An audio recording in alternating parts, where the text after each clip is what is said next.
Hello guys, আপনারা যে দেখতে পাচ্ছেন ফার্মটি মূলত এটি হচ্ছে গরুকে মোটা তাজা করানোর ফার্ম। তো মূলত হচ্ছে যে এই মোটা তাজা করানো হয় কি খাদ্য খেয়ে, সেই খাদ্য বিষয়ে আজকে আপনাদের সামনে তুলে ধরবো। তো এই খাদ্যটি খেয়ে দাদা এই খামারের গরুগুলোকে মোটা তাজা করে। তো দাদা, এই যে এটা গামলাতে দেখতেছি, প্রথমে এটা কি? এগুলো হচ্ছে চাউলের ব্রান। ব্রান। এটা এখন এখানে দিবেন? এখানে দিব। আচ্ছা, দেন।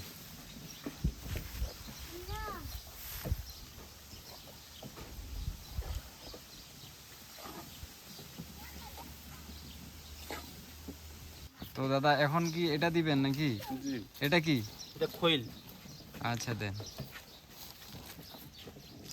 দাদা দীর্ঘদিন ধরে গরুর খামার করতেছে, ওনার অনেক অভিজ্ঞতা আছে এবং ইনি এই সমস্ত খাদ্য খেয়েই আর কি গরুদেরকে মোটা তাজা করে।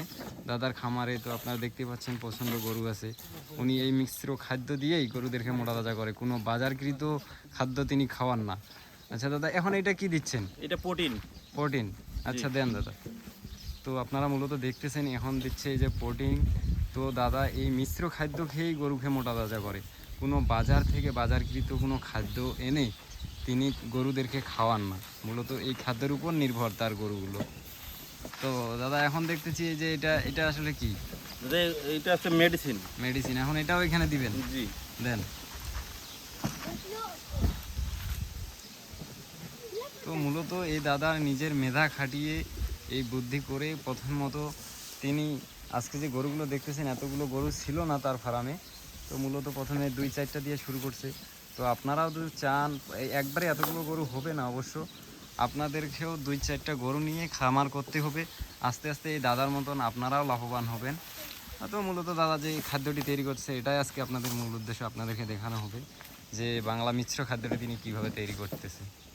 দাদা ব্যান, খৈলা, প্রোটিন এগুলো দিতে দেখলাম। এখন এই গামলার মধ্যে এটি কি? এটা লবণ।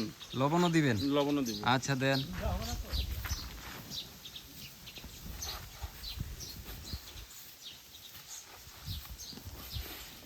তো দাদা মূলত আপনার ফার্মে এ পর্যন্ত কয়টা গরু আছে এখন? দাদা 24টা। 24টা আছে। আপনি তো শুরু মনে হয় করছিলেন 2-4টা দিয়ে। দুইটা থেকে 3টা থেকে শুরু করেছিলাম। আচ্ছা, নতুন যারা উদ্যোগ নেবে তারাও 2-4টা গরু নিয়ে নামতে পারবে? নিতে পারে।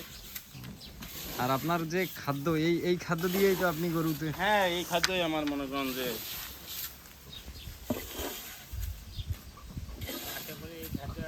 মূলত দাদা হচ্ছে যে আপনি বাজার থেকে কোনো ফিড নিয়ে আসেন না, আপনি এটাই মিক্সচার করে গরুকে খাওয়া।